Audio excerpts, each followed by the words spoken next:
Hello, class. We have come to chapter 26. It's a rather long chapter in Matthew's Gospel, so I'm going to break it into two parts. And so this lecture will be part one of chapter 26. Let's look at the first verse. When Jesus had finished all these words, he said to his disciples, "You know that after 2 days the Passover is coming, and the Son of Man is to be handed over for crucifixion." Then the chief priests and the elders of the people were gathered together in the court of the high priest named Caiaphas, and they plotted together to seize Jesus by stealth and kill him. But they were saying, "Not during the festival, otherwise a riot might occur among the people." Look at the commentary. Soon as Jesus finished the Olivet Discourse, which was chapters 24 and 25, he reminded the disciple that the Passover feast was only 2 days away and that he would be handed over to be crucified. Matthew recorded the plot that developed among the chief priests and elders to kill Jesus. In the palace of the high priest Caiaphas, the plan was begun to arrest Jesus in some sly way, but not until the feast had passed. Their thinking was to wait until the many pilgrims who had convened on Jerusalem for the Passover feast had gone home. Then they would dispose of Jesus in a quiet way. Their timing was not God's timing, however, and the advancement of the timetable was due in part to the willingness of Judas Iscariot, who volunteered to betray the Lord. Now we see in verse 6, "Now when Jesus was in Bethany at the home of Simon the leper, a woman came to him with an alabaster vial of very costly perfume, and she poured it on his head as he reclined at the table. But the disciples were indignant when they saw this and said, 'Why this waste? For this perfume might have been sold for a high price and the money given to the poor.'" Look at the commentary. During the final week of Jesus' life before the cross, the Lord spent the nights at Bethany, east of Jerusalem on the south slopes of the Mount of Olives. Matthew recorded an event that took place one evening in the home of Simon the leper.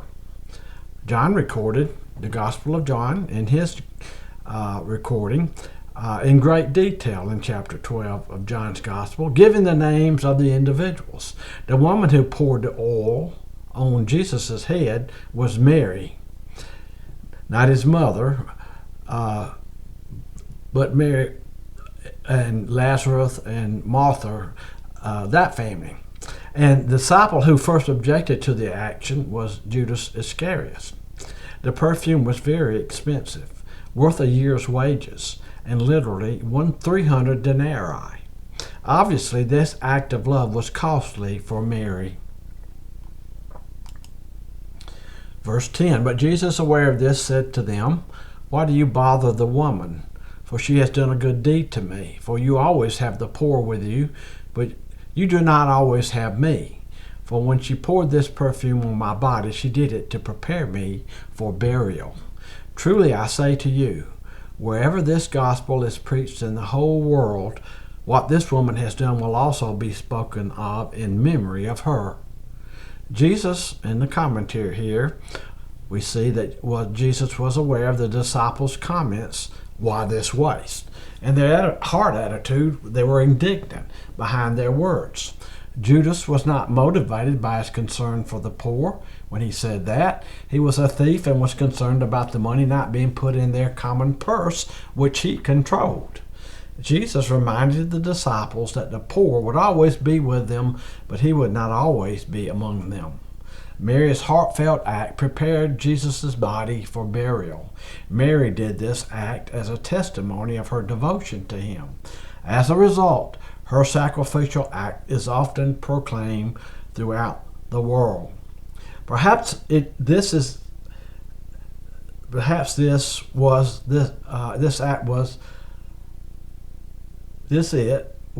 act and the Lord's approval of it that made Judas willing to betray the Lord. Look at verse 14. Then one of the 12, named Judas Iscariot, went to the chief priests and said, "What are you willing to give me to betray him to you?" And they weighed out 30 pieces of silver to him. From then on, he began looking for a good opportunity to betray Jesus.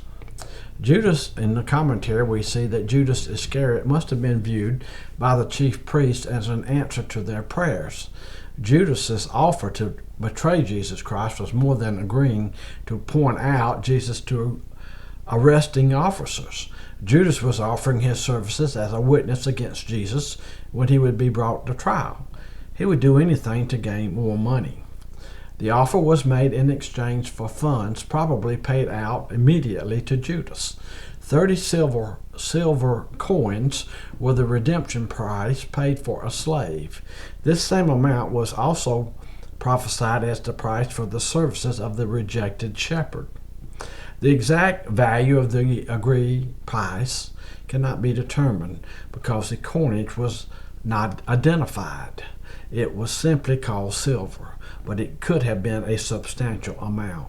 The bargain had been struck, and Judas was now being looked to by the religious leaders as their deliverer from their biggest problem, Jesus of Nazareth. Now we'll come to verse 17. Now on the first day of unleavened bread, the disciples came to Jesus and asked, "Where do you want us to prepare for you to eat the Passover?" And he said, "Go into the city to a certain man and to say to him, 'The teacher says, my time is near. I am to keep the Passover at your house with my disciples.'" The disciples did as Jesus had directed them, and they prepared the Passover. On the commentary, we see on the first day of unleavened bread, the Passover, lambs were sacrificed. This feast followed immediately after the Passover. The entire 8-day event was sometimes called the Passover week. The disciples who were sent to make preparations for the Passover meal were Peter and John.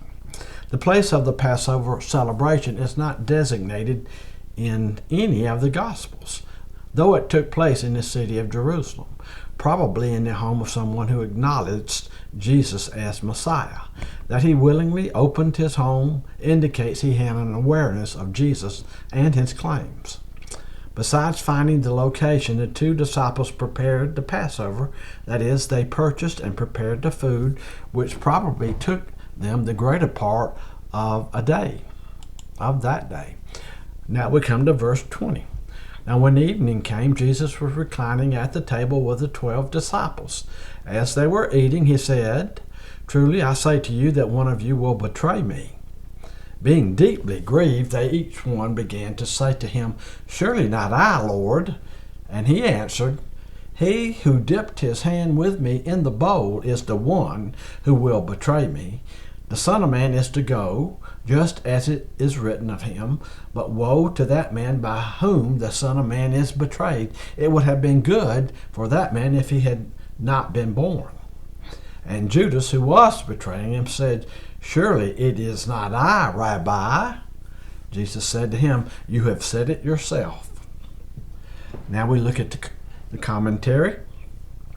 When evening came, Jesus entered and partook of the Passover supper with the 12.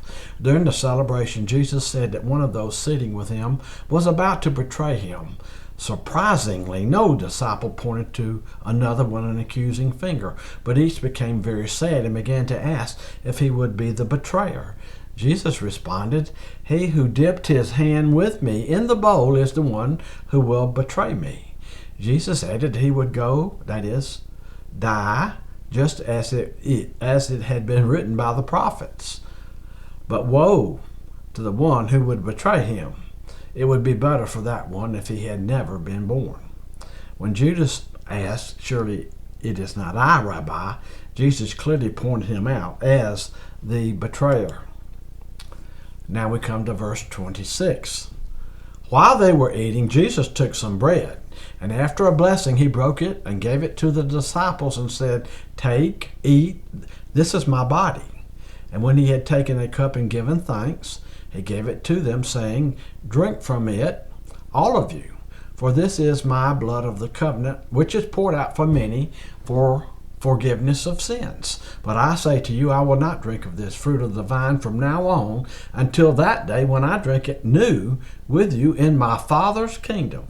After singing a hymn, they went out to the Mount of Olives.